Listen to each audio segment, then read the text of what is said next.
요새 주택 청약들 많이 하시죠. 그런데 안타깝게도 부적격 당첨으로 이제 당첨이 취소가 되는 경우가 있습니다. 이게 왜 생기는 거고 이걸 피하려면 어떻게 해야 되는지 같이 알려드리도록 할게요.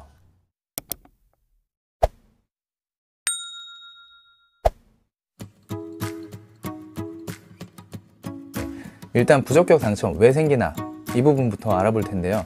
주택 청약 부적격 당첨은 본인의 자격을 잘못 판단해서 생깁니다. 그러니까 청약이란 제도 자체가 워낙 복잡하다 보니까 이제 아무래도 처음 접하시는 분들 입장에서는 내가 진짜 무주택인지 판단하는 것도 쉽지 않거든요. 그러니까 무주택 여부나 부양가족 숫자, 통장 유지기간, 소득, 재산, 세대주 조건 이런 것들이 공급 유형별로 요구되는 게 다 제각각이다 보니까 더욱 어렵습니다. 참고로 자격에 관련한 사항은 모집 공고일 기준으로 판단을 하기 때문에 이 부분도 매우 중요하기 때문에요. 꼭 체크를 해주시는 게 좋고요. 어떤 불이익을 받는지 좀 살펴볼게요. 이후에 이제 당첨자 선정이 일단 안 돼요. 부적격자로 처리가 되면 그 주택의 당첨자 발표일부터 일정 기간은 다른 주택의 입주자가 될 수가 없습니다. 이는 지역에 따라 같은 세대원한테까지도 영향이 가기도 합니다. 그래서 그 기간은 수도권이나 과열에 속한 지역은 1년, 수도권 외의 지역은 6개월, 혹시 청약 위축 지역에 속한 지역은 3개월인데요. 이렇게 되지 않기 위한 방법 없을까요? 있습니다. 네.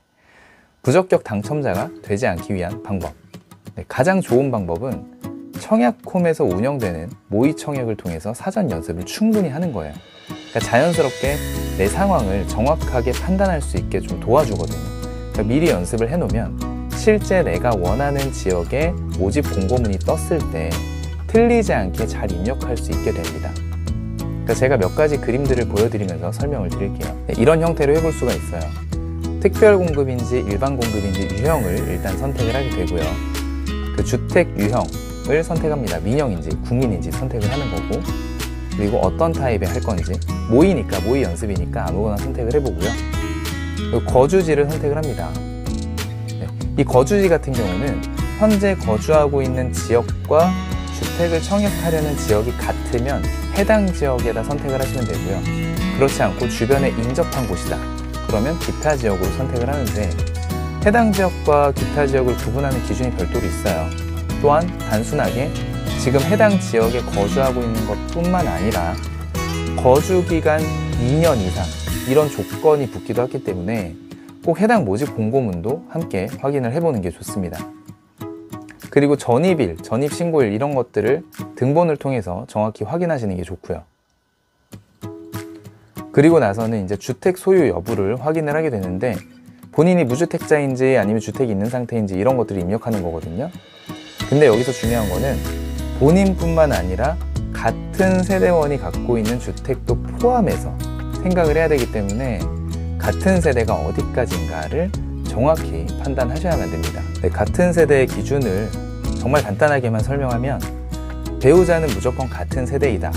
그리고 형제자매는 무조건 다른 세대다 라고 보시면 되고, 부모나 자녀는 등본에 같이 있으면 같은 세대, 만약에 등본에 같이 있지 않으면 다른 세대다 라고 판단하시면 가장 쉬워요.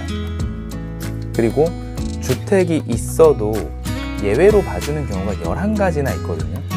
예를 들면 소형 저가주택이라든지 60세 이상 부모님의 소유의 주택, 이런 것들은 집이 있어도 마치 집이 없는 것처럼 봐주는 사례들이에요.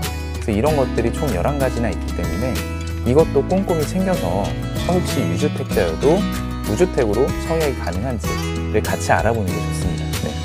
그리고 좀 헷갈려 하실 수 있는 부분이 분양권이나 입주권의 경우 현재는 집이 있는 걸로 판단을 하는데요. 18년 12월 11일 이전에 소유한 경우에는 제외가 돼요.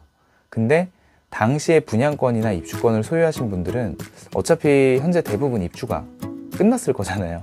지금은 크게 이제 신경 쓸 부분은 아닐 것 같아요. 그리고 가점제 같은 경우는 최근 2년 이내에 가점으로 당첨이 된 경우에는 가점제로 청약을 할 수가 없기 때문에 이 부분도 같이 살펴봐서 선택을 해줘야 되고요.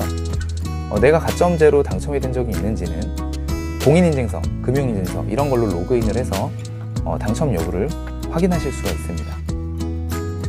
네, 그리고 제일 중요한 거 무주택 기간 입력하는 부분인데요. 이 무주택 기간이 어찌 보면 좀 제일 어려워요. 근데 제일 중요하기도 하고요.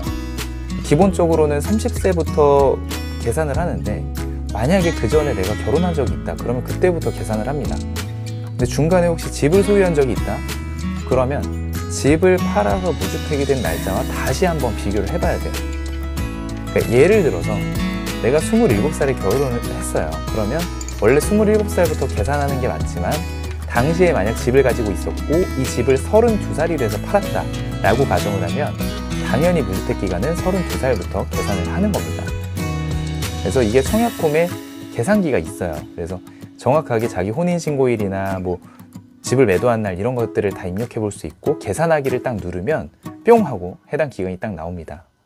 그래서 내가 대략적으로 무주택 기간이 어느 정도인지 알고 계시더라도 이 계산기를 통해서 정확하게 한번 계산을 해보고 입력하시는 게 혹시 모를 실수를 방지하는 데 많이 도움이 돼요. 그리고 이제 부양가족 입력하는 거 이것도 꽤 중요한데요. 부양가족에서 이제 가점이란 게 발생을 하잖아요. 근데 부양가족에서 본인을 제외하라고 되어 있긴 한데요. 실제 영명으로 넣어도 본인 역시 사람이기 때문에 누구한테나 기본 5점은 줍니다. 그리고 배우자는 따로 살더라도 무조건 상호 부양가족으로 인정이 가능하고요. 부모님의 경우에는 최근 연속해서 최근 3년 이상 모셨을 때만 부양가족으로 인정이 되고요. 등본에도 당연히 그렇게 나와 있어야 됩니다. 자녀의 경우 살펴보면 미혼이면서 30세 미만이면 당연히 부양가족에 포함이 되는데 만약 30세 이상이면 최근 1년 이상 계속 같이 등본에 올라가 있어야 인정이 됩니다. 주의할 거는 자녀가 만약에 혼인 기록이 있다 그러면 영원히 부양가족에서 빠진다 라고 보시면 돼요. 네, 그리고 또 통장 가입한 유지기간을 입력하게 되어 있는데 요거는 청약홈에서 조회가 쉽게 돼요. 통장을 언제 가입했고 얼마나 했는지. 그래서 조회가 되기 때문에 이건 좀 편하게 입력을 하실 수가 있습니다. 이런 식으로 이제 앞서 말씀드렸던 것들 입력을 해서 사전에 가상체험을 통해서 본인 상황을 좀 미리 체크를 해보시는 게 제일 좋은 방법이고요. 그럼 이것만 해보면 부적격 피할 수 있냐? 그건 또 아닙니다. 네, 이외에도 신경 쓸 부분들이 있으니까 그것까지 포함해서 다시 정리해서 지금 마무리를 좀 해드릴게요. 첫 번째, 일단 해당 지역의 우선 공급 대상인지 아닌지 좀 꼼꼼히 체크를 해봐야 됩니다. 모집 공고일 현재 단순히 해당 지역에 전입만 되어 있으면 되는 건지 아니면 이전부터 1년 혹은 2년 이상 거주를 하고 있었어야 되는지 등을 좀 체크를 해보셔야 되고요. 네, 두 번째로는 무주택이 맞는지 내가 진짜 무주택인지 아닌지를 잘 체크를 해보셔야 돼요.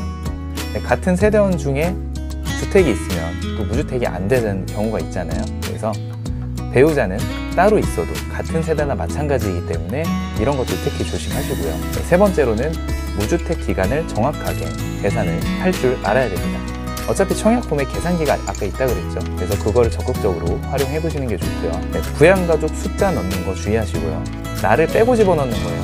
나를 빼도 5점이 나오다 보니까 간혹 가다가 아 나도 넣는 거구나 라고 이제 착각을 하실 수가 있는데 나를 빼고 집어넣는 거.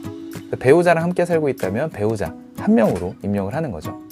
네, 그리고 직계 존속 같은 경우는 3년 이상 등본에 같이 있을 때, 그리고 비속, 그러니까 자녀의 경우에는 30세 미만이고 미혼이면 상관이 없지만 30세 이상이다 그러면 1년 이상 등본에 기재가 되어 있어야 하고요.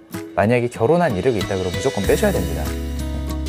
그리고 앞서 설명드리지 못했던 부분, 규제 지역에 청약을 하시는 경우에는, 그러니까 예를 들면 강남, 서초, 용산, 송파 이쪽에 청약을 하실 때는 본인이 세대주여야 하고요. 또 세대원 중에 과거 5년 내 당첨자가 없어야 되고요. 또 세대원을 포함해서 다주택자, 그러니까 주택이 2개 이상 있으면 안 됩니다. 이러신 분들은 1순위로 청약을 할 수가 없어요. 그래서 이런 부분 또 체크를 잘 해보시고요. 네, 그리고 공공주택이나 특별공급 같은 경우에는 유형별로 무주택 조건이나 뭐 세대주 조건, 뭐 소득이나 자산 기준 이런 것들이 다 달라요. 그래서 이런 거를 어디서 확인하냐면 모집 공고문에 특별공급 유형별로 요구되는 조건들이 잘 나와 있거든요. 그래서 그 부분까지 확인해서 청약을 하시는 게 부적격 당첨을 피하는 좋은 방법이다 라고 할 수 있겠습니다. 그래서 방금 말씀드린 내용은 제 블로그에도 잘 나와 있으니까요. 혹시 잘 이해가 안 되신 분들은 또 와서 정확히 보시고 질문 있으시면 편하게 남겨주시면 답변 드리도록 하겠습니다. 네, 감사합니다.